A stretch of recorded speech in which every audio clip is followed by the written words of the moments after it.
안녕하십니까. 신의균의 군사TV 디펜스 브리핑입니다. 오늘도 역시 아주 중요한 군사안보 무기 관련한 이슈 간추려서 브리핑 해드리겠는데요. 첫 번째 소식입니다.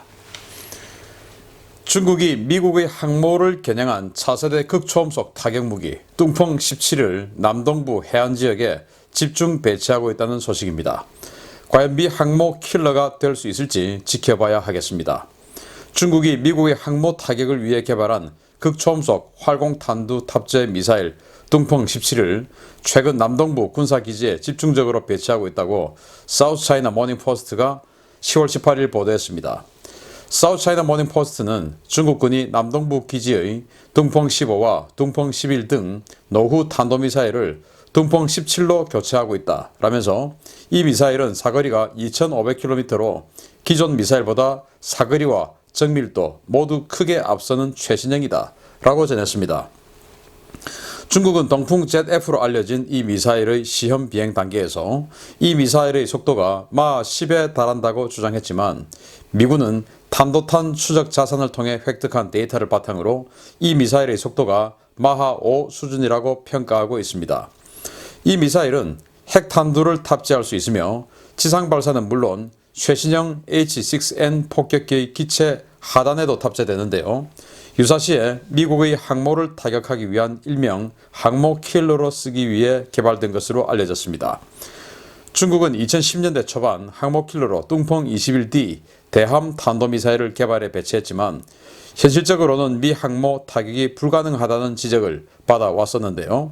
뚱펑 21D의 대안으로 등장한 뚱펑 17이 과연 진짜 미 항모 킬러가 될 수 있을지 좀 더 지켜봐야 되겠습니다.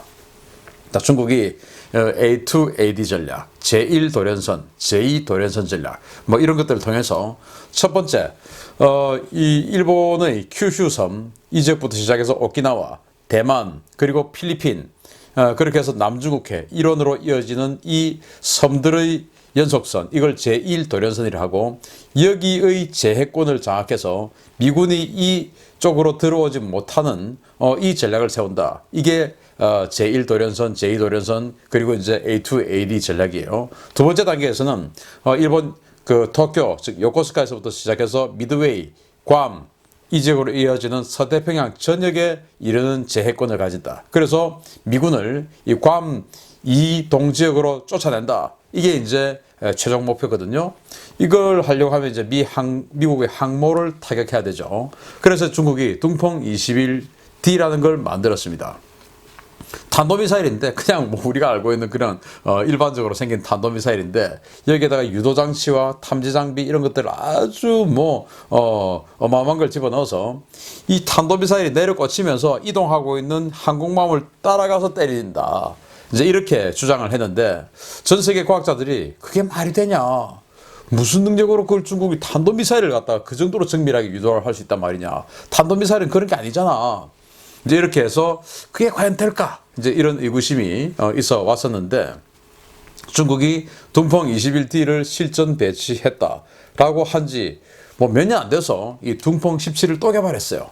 이 뚱펑 17은 중국이 그동안 이 서해 일원 그리고 동중국해 일원, 남중국해 일원에 쭉 해안선에 배치되어 있는 뚱펑 15, 뚱펑 11 이런 중단거리 탄도미사일을 대체하는 새로운 신형입니다.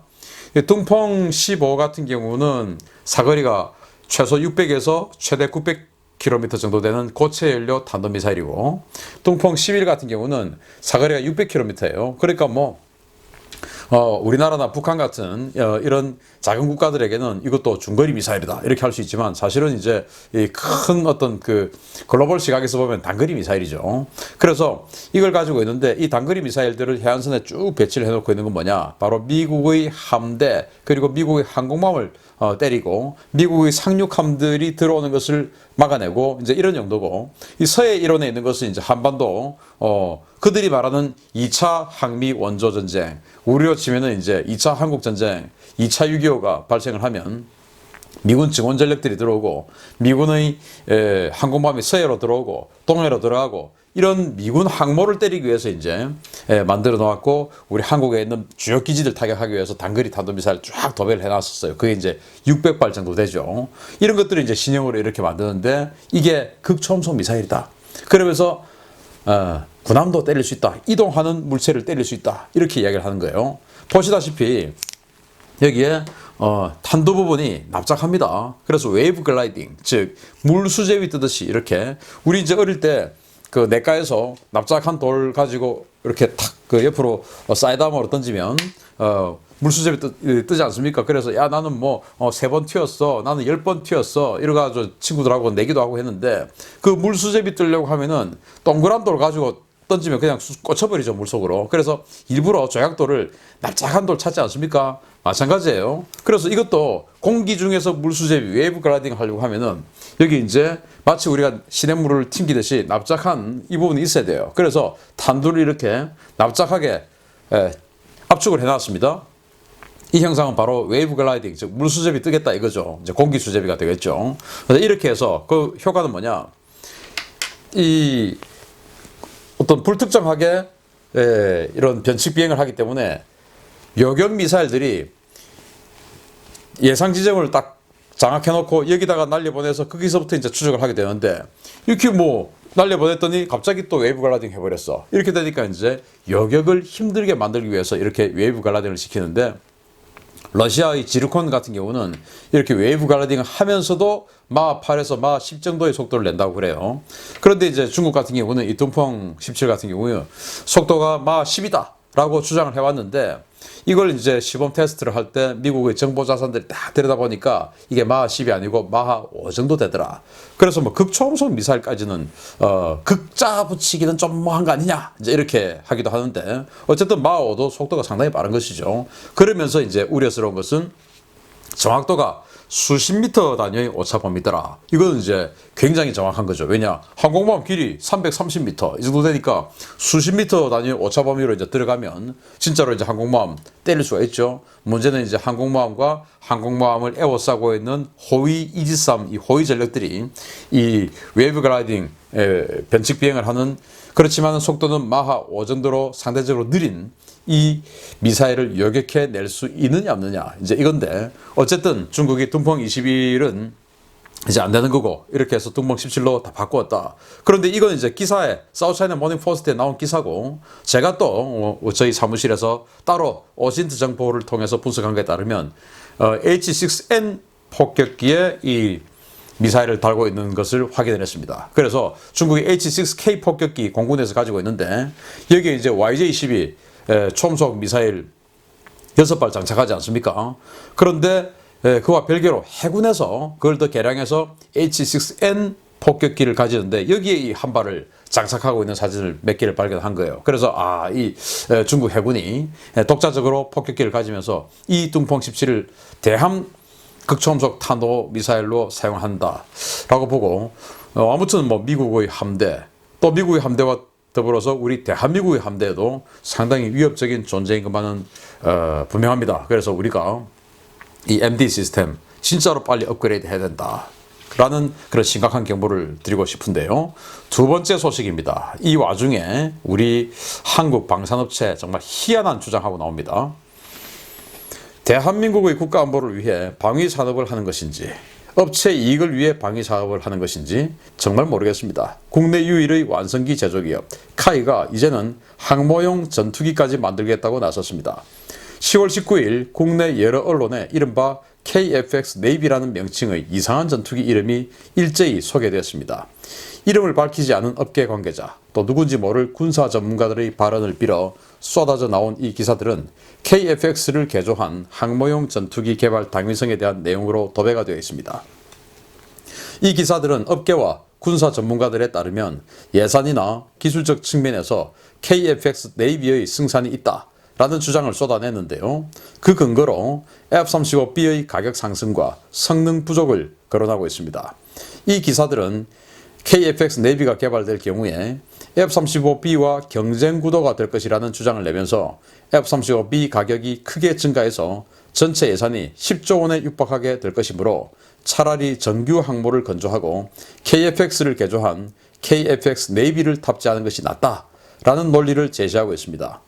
이 같은 주장은 지난주 국정감사에서 여당 의원들을 중심으로 F-35B의 성능, 또 경항모의 한계 등이 질타를 받은 직후에 등장했는데요.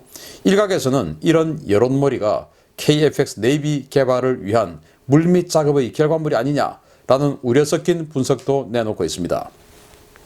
KF-X 네이비가 개발될 경우에 미국과 러시아, 중국, 프랑스, 인도 외에 항모형 전투기를 자체 개발하는 첫 사례가 될 것으로 보이는데요. 불과 20대에서 30대에 불과한 물량마저 국산화를 강행해 개발비는 물론 양산 비용 등 주머니를 채우겠다는 이 업계의 욕심, 정말 무섭다 못해 소름까지 끼치고 구역질이 나올 정도입니다. 자, 정말 이 카이는요, 저는 좋게 봐줄라 해도 좋게 봐줄 수가 없는 그런 정말 망국의 회사라고 생각합니다. 저는 뭐 쓰레기라고 생각합니다. 이 집단은 어떻게 이런 주장을 해가지고 여론몰이 해가지고 이상하다 생각했어요. 제가 이제 이 주말 그리고 월요일 날 이 항공모함 관련한 이 동영상을 이 국방 TV와 군사 TV 했는데 거기 댓글에 보니까 뭐 KF-X를 뭐 항모용으로 뭐 이런 댓글이 있어서 참 아직도 이런 그 이야기를 하는 분이 있구나. 무슨 공상과학 소설 적나? 라는 그런 생각을 했는데 이게 헤럴드 경제에서 단독 그래가지고 이제 이 이야기가 나오고 또 헤럴드 경제가 단독하니까 또 다 단독입니다, 언론들이. 그래서 이제 이 아마도 카이 홍보팀에서 니들한테만 알려줄게 해가지고 하니까 다 단독으로 이렇게 달고 나온 것 같은데 정말 웃기는 이야기죠. 자, 이렇게 보면 지난주에 뭐 김진표 의원 또 안규백 의원, 서른 의원 이런 여당 의원들이 야, 경항모 되냐? 뭐 핵잠수함이 먼저 가야지. 이렇게 한 게 어쩌면 이 카이 사장이 지금 뭐 민주당 당원인지 아닌지 모르겠지만 어쨌든 문재인 대통령이 선거 캠프 출신이고 청와대 수석으로 내정됐다가 일진상의 이유로 안 됐던 사람 아닙니까? 즉 수석급 인사죠. 안현호. 그러니까 직전은 이제 청와대 민정수석했던 직전 사장은 김조원. 그러니까 뭐 청와대 수석급이 카이에 들어가니까 그냥 뭐 국방 장관보다 훨씬 세죠. 공무참모총장 뭐 납작업들이죠. 뭐 연락하면 바로 그냥 옷 벗겨버리니까 그 정도로 청와대 힘 좋지 않습니까? 수석급이니까. 자, 그래서 야, 항모용 전투기 지금 뭐 여론 조금 안 좋은데 왜 안 좋냐? F-35B 벙커버스터 안 되잖아. 아니 KF-X 벙커버스터가 갑자기 됩니까? 그리고 KF-X 지금 아직 시제기도 안 나왔는데 어디 갑자기 랜딩 기어 어마어마하게 강화시켜야 되고 방염 처리에 뭐 모든 것이 강화돼야 되는 이 항모용 전투기를 갑자기 KF-X를 한다. 지금 애기 지금 출산도 안 했는데 내 애 반드시 서울대학 보낼 거니까 서울대학 하나 비워놔. 이거하고 똑같은 거예요 지금. 이런 것들을 하기 위해서 갑자기 김진표, 서른, 안규백 이런 사람들이 오다받고 갑자기 국정감사장에서 야, 경항모가 뭐야? 라고 한 건 아닐까라는 의구심이 들 정도로 지금 공교롭게도 동시다발적으로 나오는 겁니다.